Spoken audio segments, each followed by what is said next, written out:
freedom of speech, fundamental rights, freedom of conscience, academic freedom, freedom of press, and the right to listen. You're listening to So to Speak, the free speech podcast, brought to you by FIRE, the Foundation for Individual Rights in Education. Welcome to the first ever episode of So to Speak, where we will take an uncensored look at the world of free expression through personal stories and candid conversations. I'm your host, Nico Perrino, and I am the Director of Communications for the Foundation for Individual Rights in Education, most commonly referred to, of course, as FIRE. FIRE is an organization devoted to protecting civil liberties, such as the freedom of speech, in higher education. And while FIRE's focus is on higher education for the most part, we also have a broader goal of educating the public about free speech principles. And that's what we're going to try to do here on this show. Our goal, I hope, is to publish a new episode every other week. I listen to a ton of podcasts, and I know that most podcasts like to stick to one kind of format, a news show, a commentary or interview show, or a scripted feature of sorts. But on So to Speak, we're going to try to mix it up a little bit. And from time to time, we'll feature episodes that have one or all of the above styles, depending, of course, on the story that we're trying to tell. I'm actually here right now in Philadelphia at FIRE's headquarters with FIRE President and CEO Greg Lukianoff, who was kind enough to indulge me in this podcast idea of mine, which I've been bugging him about for months now. Greg, thanks for sitting down with me. Thanks for having me. So today on this first episode of ours, we have a heck of a show. I was able to sit down for a super interesting interview in Washington with someone who I know is a personal hero of yours, and that's Jonathan Rauch. For those of our listeners who are unfamiliar with Jonathan Rauch's work, he is a senior fellow at the Brookings Institution. He's a contributing editor of National Journal and The Atlantic. He's a prominent gay rights activist. And he's also the author of many books, including his free speech classic, Kindly Inquisitors, The New Attacks on Free Thought. But before we talk about Jonathan and his book, and we'll spend most of this show talking about Jonathan and his book, Greg, I want you to tell us a little bit about yourself, because you're going to be a regular on this show and will sometimes be a stand-in host for me, so it's important listeners get to know you. So, Greg, how did you get interested and involved in the fight for free speech, both on and off campus? Well, I was the weird law student who went to law school specifically to do First Amendment law. It's something I've been interested in free speech since I was a little kid. A lot of times I attribute it to the fact that I have a Russian father and a British mother, and my British mom really emphasized politeness. My father really emphasized, brutal honesty if necessary. Talking about politeness as a form of deception. And you've really got that Russian accent. I can do my dad all day. And I grew up in a neighborhood where there were a lot of other first generation American kids. So interestingly, multiculturalism is a lot of times used as a way of explaining why we need censorship. And I think it's the exact opposite. When you live in a genuinely multicultural environment, the first rule is hear people out and try to figure out what they're actually saying, not immediately jump on them with your norms about what you should say.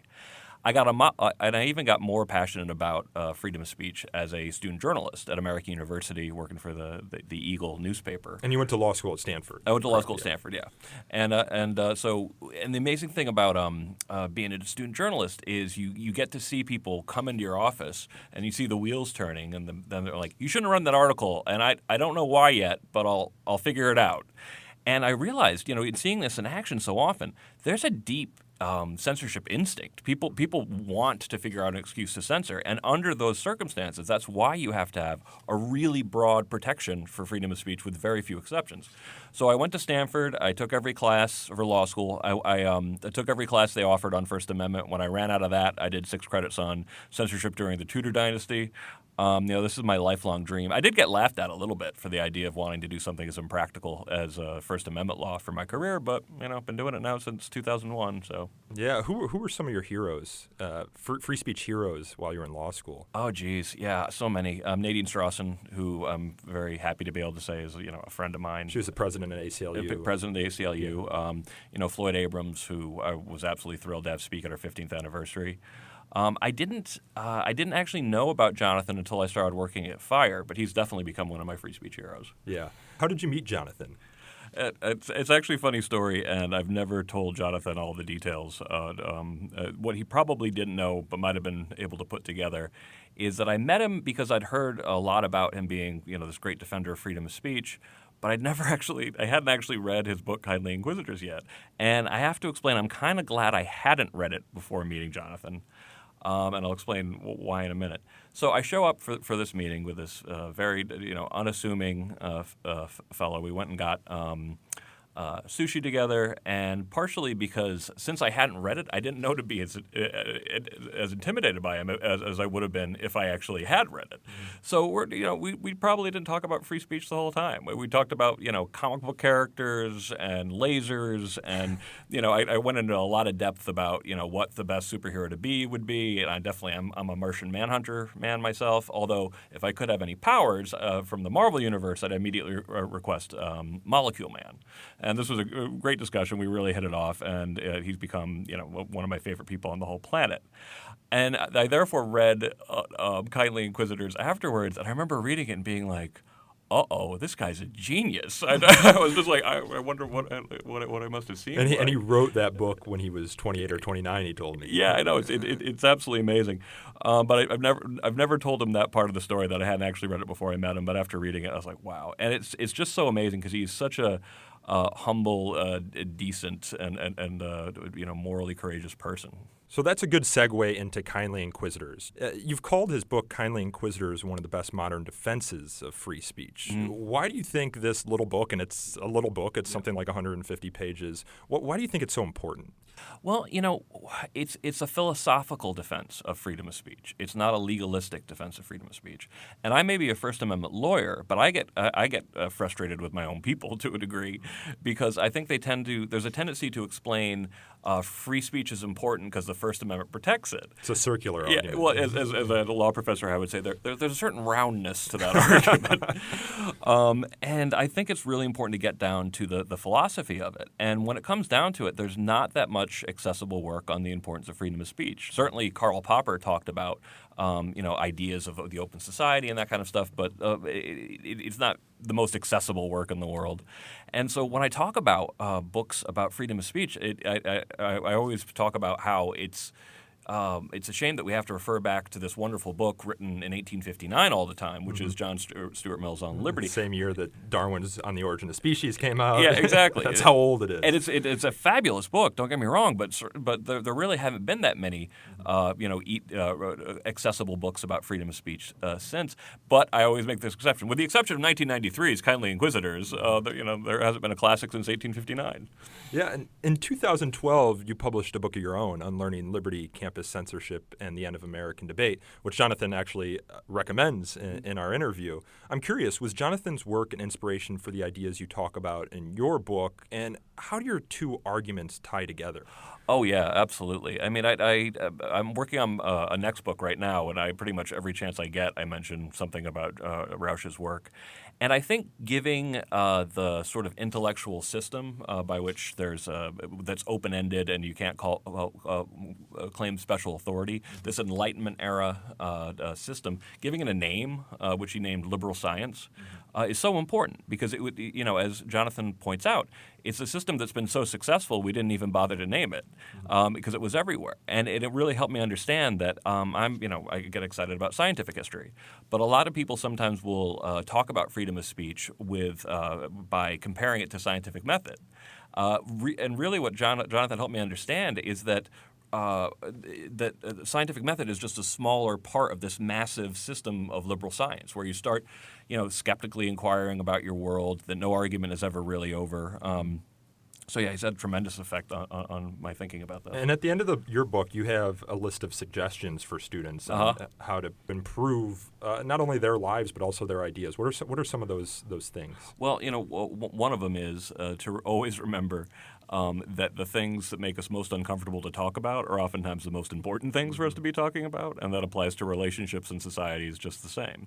But the one that I really want to emphasize is that I don't think you should think of yourself as educated unless you see it as an intellectual duty to seek out intelligent people with whom you disagree. And I think if we followed that simple lesson, we would live in a much more intellectually productive and much more bearable society than we currently do. Mm-hmm. During my conversation with Jonathan, we talk about the role that free speech plays in defending minority rights. It's something that Jonathan, a minority himself, likes to talk a lot about, as you know. And this got me thinking about a case Fire's been involved in recently at Williams College in Massachusetts, small liberal arts school. And I believe this case sort of illustrates many of the trends that we've seen on campus today. You've got an overbearing, overprotective administration that likes to protect its students from wrong-headed ideas, student demands for censorship. But there was also a student at the center of this story that perhaps best illustrates the free speech principles and practices that you and Jonathan advocate in your books and that you're going to advocate in your new book, so far as I'm aware of it, especially this idea of free speech as a way of life. You've been telling this story in a lot of your recent speeches. Can you rehash for us the story and tell us a little bit about this unique student, Zach Wood? Well, for years now, there's been a program at Williams College that I was actually a speaker at, believe it or not. Oh, when was that? Yeah, that was a couple years ago. I was part of this uncomfortable learning program where they try to bring controversial speakers to campus to talk about Greg things. Lukianoff. And yeah, exactly. And my only thing is I'm really not as controversial as you guys think, or maybe I am more controversial. Who knows? But it was a great talk. It was a great turnout, great feedback, and they've had a lot of people a lot more controversial than me over the years. And the new president of it is an African-American student named Zach Wood. He's politically liberal, but he loves this idea of fostering meaty conversations. And he wanted to invite the controversial John Derbyshire. For people who don't know who John Derbyshire is, he was a writer for the National Review. He wrote some fairly successful books, but he also wrote some really racist articles towards the end of his end of his time at National Review, which led to him being fired from National Review. So John Derbyshire is really well known for some of these racist articles. And Zach Wood was like, wow, okay, I want to debate this dude. I want this guy to come on campus, and I want to debate John Derbyshire, and I want to see what he has to say for himself. And that is the kind of discussion and bravery, frankly, intellectual bravery, that universities should really foster. But in this case, the university president, who was himself an older white man, decided to prevent his own student from having this debate that he really wanted to have. And I mean, talk about misguided paternalism. This could have actually been a great and invigorating debate. The student should have been complimented for for inviting him.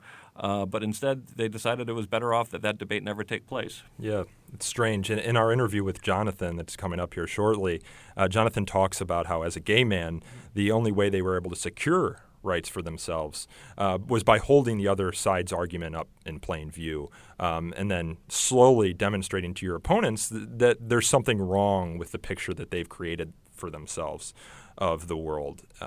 And we also talk within that interview about a case of a black man befriending a member of the KKK, and through force of demonstration, force of example, and dialogue, showing him that his worldview was wrong, eventually leading to that man turning in his robe and leaving the KKK. And actually, there is no longer a KKK in Maryland as a result of this guy, Daryl Davis's work in that state. So let's jump into our interview with Jonathan Rauch. Greg, thanks for joining me today. Thanks so much for having me. Well, Jonathan Rauch, thank you for coming on the show today. It's great to be here, Nico. It's really come full circle for me, because when I was an intern at Fire back in 2010, they actually assigned Kindly Inquisitors for all of us to read. And then that summer, you had given a speech at our Student Network conference. I recall it being one of the best I've been to 5 Student Network conferences for Fire at this point. I remember it being one of the better keynote addresses. Greg always... One of the better. I thought we were friends.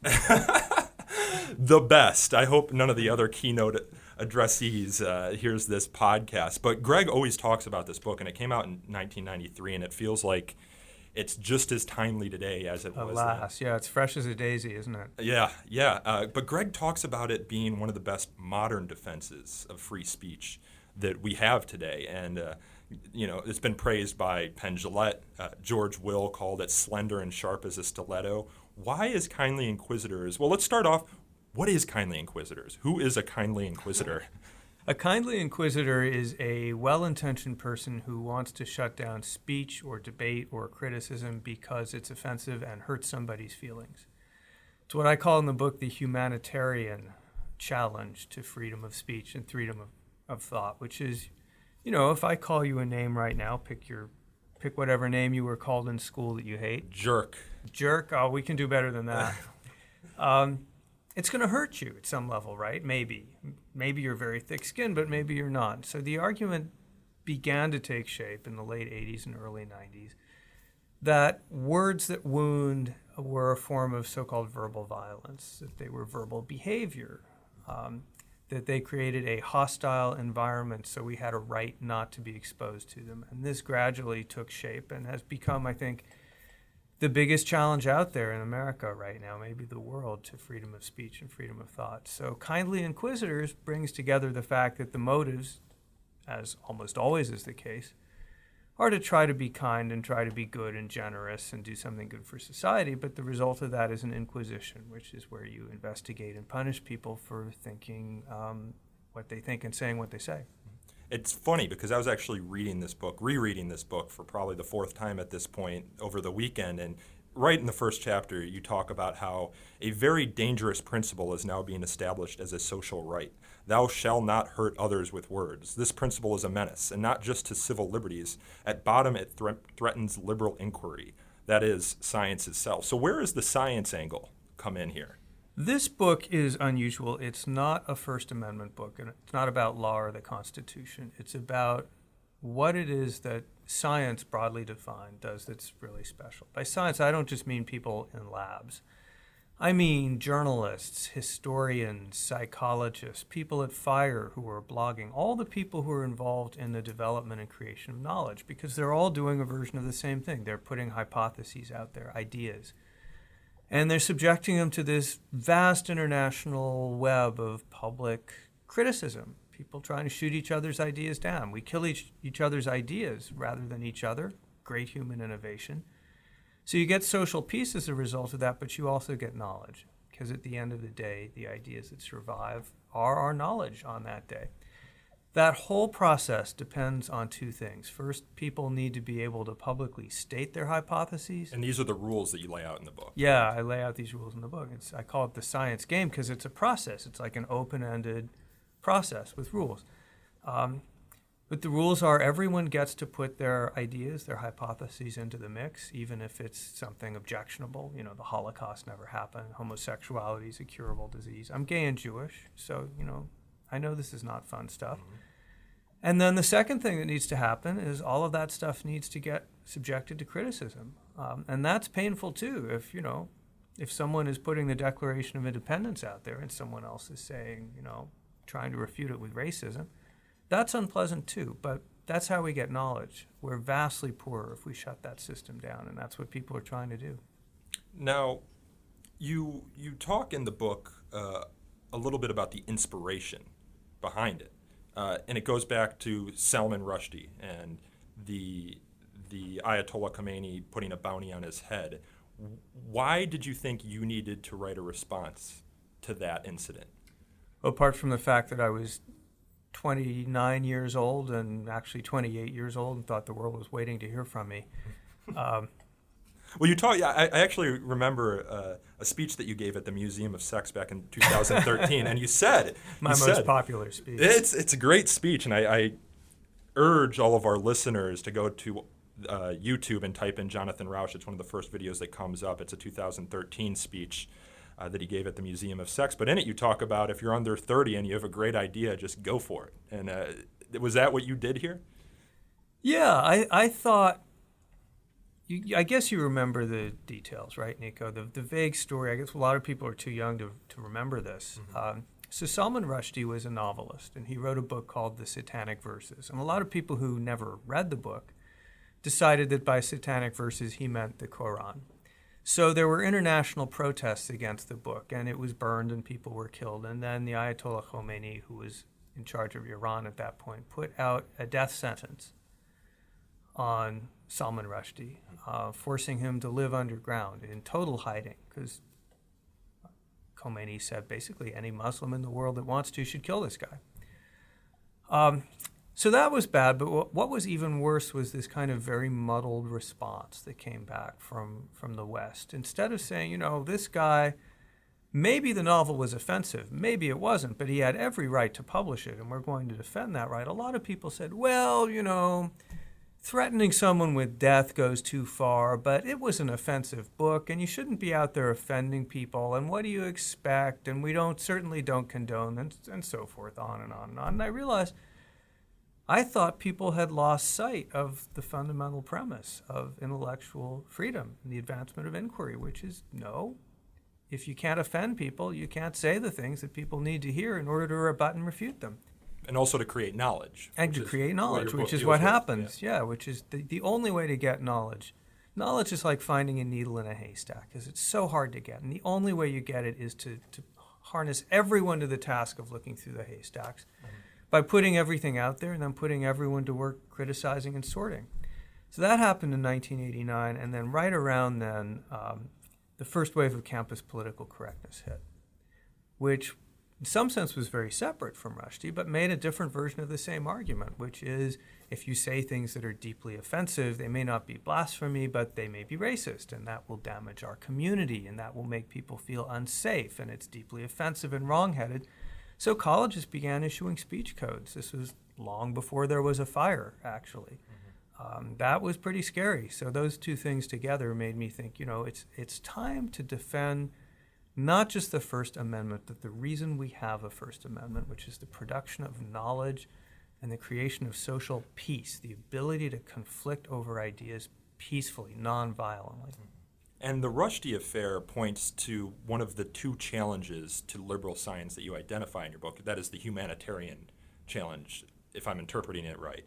The argument with the Rushdie affair, of course, was that these words hurt, they're blasphemy. But there's also a second challenge, and that's the egalitarian challenge. Yeah. And it's a little bit different, right? I actually mentioned three, and the third is the oldest. I call it the fundamentalist challenge, and that's the idea that I know what the truth is. I don't need to take seriously anyone who thinks I might be wrong, and why would you allow untruth to be propagated in the world? That's as old as the hills. Plato went in for that. I actually have an interesting question about that. Are you familiar with Francis Fukuyama's End of History? Yeah. Because the argument there, of course, being that with the fall of the Soviet Union, capitalism has won out as the great, organizer or way to allocate private resources. Is that what some of these people are arguing when they're arguing that, we've reached a point where we don't need to have this debate anymore? We've reached the end of knowledge? Well, these people have always thought certainty is the same thing as reliability. I don't know about the end of history or the end of knowledge, but people assume that where knowledge comes from is me making up my mind. So if I sit alone in a room and I say Nico Perrino has brown hair, and I conclude that it must be true based on the fact that I've concluded it. But they're wrong about where knowledge comes from. Say you have a guy with crazy white hair sitting in his room by himself scribbling equations. That guy might be Einstein, but he might also be a madman. There is no way to know which one of those things he is, even in principle, until you take those ideas and put them in front of other people for testing and replication. The only place we get knowledge is through social interaction, through this process of checking. And the greatest advance in the entirety of human civilization, bar none, is the creation of not just a national but a global network of checkers, people who can check anything almost right away. The internet's part of that. So that's a great thing, but it's also counterintuitive because it says we could be wrong about anything. I could be mistaken about your hair color. We need to ask these other guys in the room here, the sound guy and the guy in the headphones over here. What do you think? Is his hair brown, blonde? Would we have a vote for brown? I'm colorblind, so I don't think I get a vote here. So they're all saying brown. So that gives us some confirmation that the hypothesis might actually be true. Of course, it might turn out eventually to be false. But that's where knowledge comes from. And the fundamentalist challenge has always been, well, we don't need to do that because I already know the truth. It's in the Bible or it's in some other place. So that one's as old as the hills. And then there's one I call the egalitarian challenge. And that's a much newer idea that everyone should be treated equally and whatever anyone thinks is knowledge is knowledge because, after all, we all have different points of view. And you talk in the book about those who argue for equal time for creationism in school, and you talk a little bit about faith healing as well. Right, and Christian Science and all these other groups that have come forward, Afrocentrists, and say, well, so wait, who gives biologists at universities the right to say how humans evolve? We've got our own idea for that, and it demands equal time in the classroom. Well, they're wrong. The only way you validate knowledge is through this process of checking. And other ways, you can say anything you want, but you can't teach it as knowledge. Mm-hmm. But then the big one, I think, is this humanitarian one that's really it's really at the heart of what we're seeing right now on campus with microaggressions, the tantrum behavior we're seeing at places like Yale. Mm-hmm. It's going on, this idea, if you hurt me with words, if you deeply offend me, then you have violated my rights. Mm-hmm. And so your book came out in 1993 and was reissued, and it's never gone out of print, which is amazing, and I think a testament to the arguments that you make in it. But you reissued the book in 2013 with a new afterword. A lot's changed since 2013, even in the world of free speech. Do you think first, what's the argument you made in the afterword? And then does the afterword need a new afterword, given everything that's happened in the past 3 years? Yes, the afterword needs a new afterword. But this book really should be in a 3-ring binder because you're going to have to update it for the end of time. I try to remind people, this doesn't directly answer your question, Nico, but it's important to say, and it's a reason people should write checks to FIRE after they've, of course, bought my book for $12 on Amazon. Yeah, did everyone get that? Everyone in the room here? Write checks to FIRE by kindly Inquisitors. Not necessarily in that order. But here's the reason what FIRE does is so important. The greatest idea that humans ever had is also the most counterintuitive idea. It comes up very recently in human history, in the 17th century with John Locke, and then James Madison writes it into the Constitution. And that's that we should not only tolerate speech and thought that is wrong-headed, seditious, offensive, obnoxious, heretical, or blasphemous, but that we actually benefit from this as a society. No one had ever said that before. They always said, of course you shouldn't tolerate seditious speech, criticism of the king, criticism of religion. Well, it turns out that this is a fantastic mechanism for creating knowledge, and that through toleration you get social peace. But it also turns out that every day people are born as humans who don't believe that, because our instinct is to say if someone's wrong, we shouldn't put up with that. So every day we have to push the rock back uphill. We've just got to start defending the First Amendment all over again, every day for the rest of time, and we just got to be cheerful about that. That's the burden that falls to folks like FIRE and me, and you're a generation younger than I am, I guess, 26, 27, whatever, and your kids are going to be doing the same thing. So yeah, this thing will need constant updating. There is no breather. There is no stopping point in the defense of free inquiry. And there's, I put arguments out there in my book, and then people come up with new attacks on free speech. So it goes on and on. The specific answer to your question is that I added an afterword to the book because a new kind of argument was that minorities need to be protected from hurtful and hateful speech. And as a member of 2 minorities, one of them savagely oppressed in America until recently, gay, that's the opposite of the truth. Gay people got where we are only because we had freedom of speech. So I needed to say that.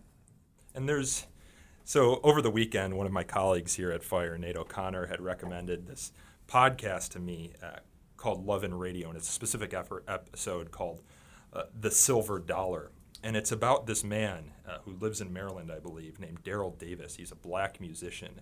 But I believe it was in the 80s or 90s he befriended an imperial wizard of the KKK, and through dialogue actually convinced him to quit the Klan. And when he convinced him to quit the Klan, he actually gave Daryl his Klan robe. And I want to play a clip. Wow. I want to play a clip from that podcast because it goes back to a lot of the things that you talk about, Jonathan, about,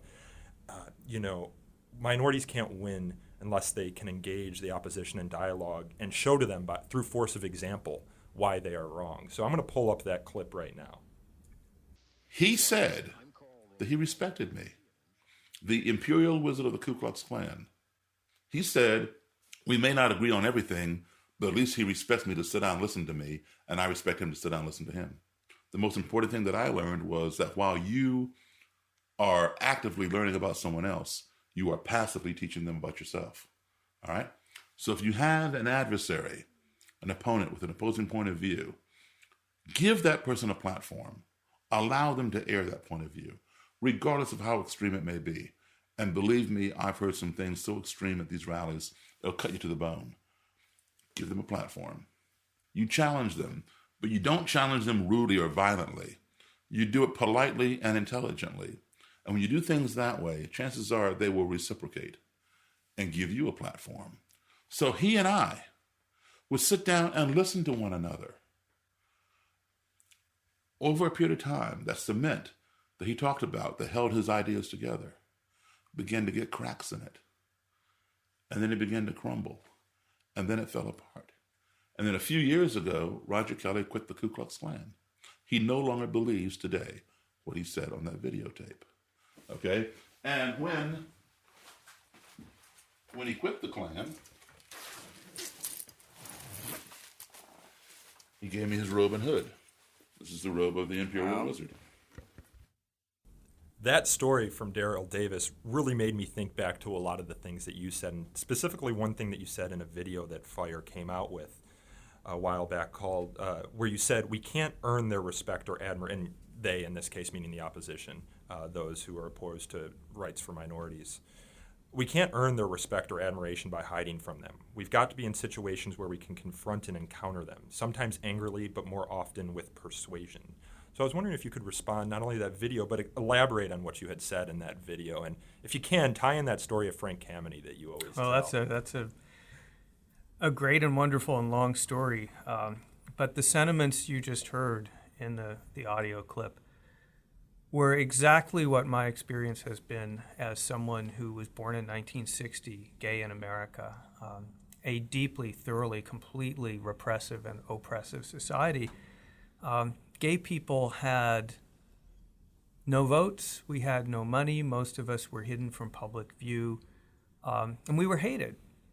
But the reason we were hated was not that most people get up every morning and say, who am I going to hate on today? We were hated because we were feared, because of misconceptions and lies that were told about us. If you think that someone's going to seduce your children or rape your children or commit sedition against the U.S. government or has a secret network of communists to overthrow the government or is conspiring to end the American family, well, you're going to hate that person. So what gay people had to do, little by little, was engage in dialogue with our haters, which is not always fun, but we would never have changed minds had we just said, you know what, you people are all wrong, give us our rights right now. I tell people that hate speech laws, suppressing speech that's wrong-headed and hateful, is like curing global warming by breaking the thermometers. The root problem here is fear and ignorance and hatred, and you go for that by correcting people. So here's what happens. In late 1950s, the Supreme Court, in a landmark case that no one's ever heard of, it's called 1 v. Olison, amazing case, overturns the U.S. government and several lower courts by allowing a openly gay magazine to publish, not pornographic, a magazine of essays and thought. That gave gay people a voice in public debate. Until that happened, we were censored by the government. And the post office, I believe, in that case, wouldn't mail some of these issues. Right. The way they got us was through the indecency statutes, because advocating homosexuality was indecent. So the post office wouldn't mail it, which meant you couldn't distribute it because there was no internet in those days. So the Supreme Court, in a one-line sentence, says First Amendment protects gay people's ability to speak. At almost that exact same time, a couple weeks later, a man named Frank Kameny is fired from his government job as an astronomer for the U.S. Army Map Service. And he's fired because he's gay. No other reason, but because he's gay. Most people in those days, if they were fired for being gay, they slunk away into disrepute. Often they couldn't get another job or were drummed out of their industry. Both were true of Kameny. He never got another job. He never served as an astronomer again. But he was unusual because he did not back down. He believed that the Declaration of Independence was a personal promise that the founders had made to him, and he decided to cash that promissory note. So he began an opposition movement. He appealed his firing all the way up the highest levels of the U.S. government. He failed. He appealed it to the U.S. Supreme Court. They refused to hear his argument. He appealed to the U.S. Congress. He was summarily rejected by congressmen writing letters saying things like, of all the letters I've ever received, yours is the most disgusting. 1965, he and some other people led the first peaceful, openly gay protest with a protest march in front of Independence Hall in Philadelphia. Home of Fire. Home of Fire. Symbolism was very intentional. Yeah. And another one in front of the White House. You can see tapes of it on YouTube. It's these like gay men and lesbians in their Sunday best, walking peacefully, holding signs, saying things like, the government should meet with homosexual Americans. Crazy in its day. So he does stuff like that. He's the first openly gay person to run for Congress in 1970. He challenges the psychiatric diagnosis of homosexuality as a disease. He does all this stuff for years and no one ever listens until they do start listening. In the 70s, people begin to notice what he and other gay activists are saying, and they begin to understand there's some sense in this. Because we're holding the other side's argument up to plain view. They're saying horrendous things about us. We're child seducers. We're all crazy. We're sick. And then they're looking at us and saying, well, no, there's something wrong with this picture. An argument unfolds, and amazingly, within a generation, we win the argument, and like folks your age think nothing of same-sex marriage. Yeah, and there were some interesting and extraordinary outcomes at the end of Kameny's life. Do you want to talk about some of those? Oh yeah, well I do. Personal management, which was I always tear up when I do because it's such an amazing story, but it's tears of joy. So just a quick comparison: the world I was born into, 1960, and on through the 70s. Gay people could not work for the government. They could not have security clearances. They could not serve in the military. They were shunned by almost every religious group. They were viewed as mentally ill by the psychiatric profession. They were arrested in their own homes for making love to each other, given criminal records for that. If they called they were beaten on the streets, and if they called the police would often join in the fun, arrest the homosexual instead of the person who committed the crime. I could go on and on about that world. That's the world Kameny fought.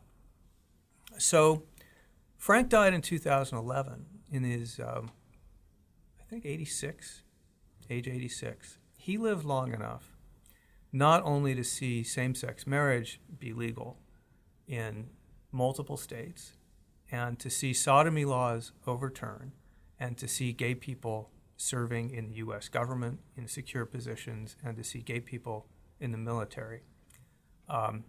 He lived long enough in 2009 to receive a formal apology from the U.S. government from the very agency that fired him, now called the Office of Personnel Management. He received their Theodore Roosevelt Prize for public service, their highest prize. He received a formal apology, which he accepted. He said, I accept! And best of all, to me, the director of the agency that had fired him, that was now apologizing, was gay.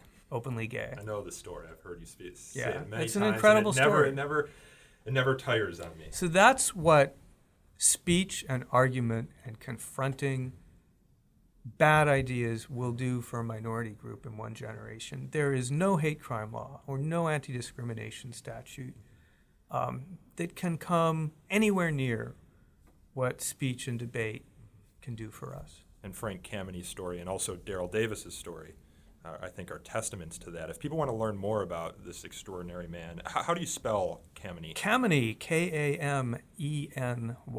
Someday his name will be known to students across America. It's not just yet. I've got an account of this that's fairly succinct in the new afterword to Kindly Inquisitors, which, have we neglected to mention, is people should buy, right? People could buy for only about $12 on Amazon. Amazon.com. If you type in smile before Amazon.com, you can also send a portion of that purchase to Fire. So you're killing two birds with one stone. I want to pivot a little bit because you're a Yale grad, right? Yeah. And earlier in this conversation, you had mentioned the incident that happened at Yale back in November, where a group of students confronted a faculty member on campus whose wife had sent an email saying, well, maybe the administration shouldn't have used such a heavy hand in determining what students wear on Halloween. I don't really want to talk so much about that incident, but I do want to talk about your time at Yale and whether any of these issues were on your radar then. What was the environment like for free speech? And I specifically want to ask because in 1975, they came out with their famous Woodward Report, which free speech advocates like us at FIRE always reference because it has some of the most eloquent language in defense of free speech and academic freedom within the university context. It says we should think the unthinkable, discuss the unmentionable, and challenge the unchallengeable. Was that the ethos while you were at Yale? Yeah, it was the ethos when I was at Yale. I was an op-ed page editor of the Yale Daily News. So, I was in the midst of publishing stuff that sometimes people didn't like. I went and recruited the first hard right-wing conservative columnist that Yale had, a guy by the name of David Frum. Maybe you've heard of him. I have heard of him. Went on to become a very famous conservative columnist. Yeah, and something of a heretic in conservative ranks. And a lot of people disagreed very strongly with a lot of the stuff David said. I mean, he was pro-Reagan, for heaven's sake. I mean, try that in a college campus. But the 4 years I was there, I do not remember a single incident of shouting down or of disinvitation. The whole campus was a free speech zone, and if someone had tried to restrict that, I think the students would have been first in line to say, oh, no, you don't. Remember, in those days, this is the 70s, late 70s, early 80s, so not only is the Woodward Report recent, but so is the Berkeley free speech movement. Yeah. The ethos was very different then. Students in those days were looking for freedom from in loco parentis, the doctrine that the university should be our mommy and daddy, look out for us, keep us safe. We didn't really want that. We thought that was condescending. So it was pretty much the whole campus was a free speech zone. And I just don't think it would have occurred to anyone to go to the administration with a grievance if we heard another student say something we didn't like. So we're running out of time here, Jonathan. I wanted to ask you, and I want to ask this of every guest that comes on the show. Greg talks about how there's no great modern defense of free speech. He always points to your book, which is now 23 years old, I believe. But though recently revised and available on Amazon. On Amazon.com. Who is your favorite author? And we've discussed this before. You point to someone who is recent and has written recently about these issues, and you think quite convincingly. Favorite author on a free speech issue, of course. You must refer to Greg Lukianoff. You want me to plug Greg's book, Greg has actually written 2 excellent books on free speech. I was actually referring to Flemming Rose. And they deserve a plug, too. Greg has really, in some ways, been at the front edge of bringing civil liberties arguments to the campus. But yeah, there's this extraordinary man out there. His name is Flemming Rose. He was the editor at the Danish newspaper, which I can't pronounce. Jyllands-Posten. Which I am told is like the Wall Street or Journal in that Jyllands-Posten, region. Yeah. Who made the decision to publish cartoons about the Prophet Muhammad, and which set off to shock and surprise riots and several hundreds of killings around the world, very serious death threats against him, against the newspaper, against Kurt Vestergaard, who was the cartoonist who drew the cartoons. I had actually I met Flemming back in September of 2015, and he was actually flanked by 2 large bald Danish bodyguards. It was an incredible sight seeing. And he will be for the rest of his life. Yeah. And this continues to reverberate in the famous Charlie Hebdo incident last year. We saw another place that was demolished because of alleged portrayals of Prophet Muhammad and so on.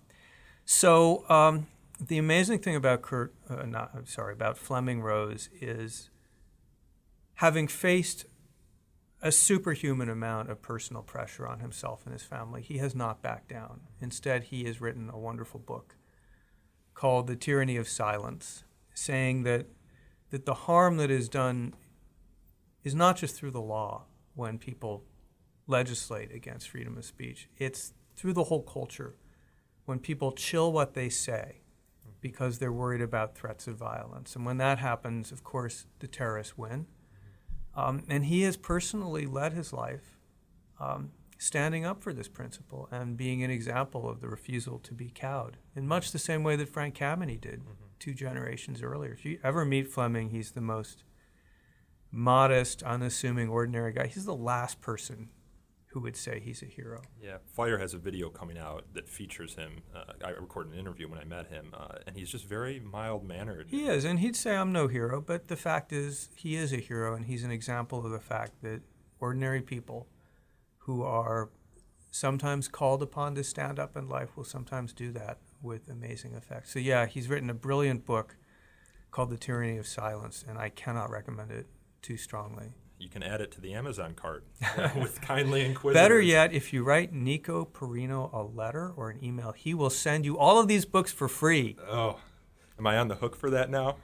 Maybe Fire will let me expense it. But Jonathan, I really appreciate you coming on the show today. You're a busy guy, but your stories, the stories that you tell, I think really resonate with those who support free speech, and we are indebted to you for your efforts. And well, we're indebted to you. Keep up the good work. The hope is with your generation, and it's so important that people in their 20s and people in their teens take up this torch. So thank you.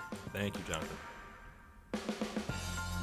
That was Jonathan Rauch. Jonathan is a senior fellow at the Brookings Institution and the author of Kindly Inquisitors, The New Attacks on Free Thought, which, as Jonathan pointed out, is available on Amazon.com. You can learn more about Jonathan and his work by visiting jonathanrauch.com or by simply Googling his name. But before we sign off here, I want to let everyone know about another exciting project sponsored by Fire, and that's the feature-length documentary, Can We Take a Joke? Can We Take a Joke is a hilarious look at free speech, censorship, and outrage culture through the lens of stand-up comedy. And the documentary features some pretty damn notable comedians, such as Penn Jillette, Adam Carolla, Gilbert Gottfried, Lisa Lampanelli, Jim Norton, and more. And it actually also features our very own Greg Lukianoff, who is an executive producer for the film. The film was just acquired in early April by Samuel Goldwyn and is set to make its wide release in theaters and elsewhere the first week of August, so stay tuned for that. You can also learn more about the film by visiting its website, canwetakeajoke.com, or simply Googling its name. You can also find them on Facebook and Twitter. And with that, I want to thank you all for joining us on this very, very special first episode of So to Speak. Stay tuned for our next episode 2 weeks from now, and be sure to like us on Facebook, follow us on Twitter, and of course subscribe to us on iTunes or wherever else you stay up to date on your podcasts. You can find links to all those pages in the description to this podcast episode. This episode of So to Speak was produced by me, your host, Nico Perrino, and edited and recorded by Aaron Reese and Chris Malpe. You can learn more about our sponsor, the Foundation for Individual Rights and Education, at thefire.org. See you next time.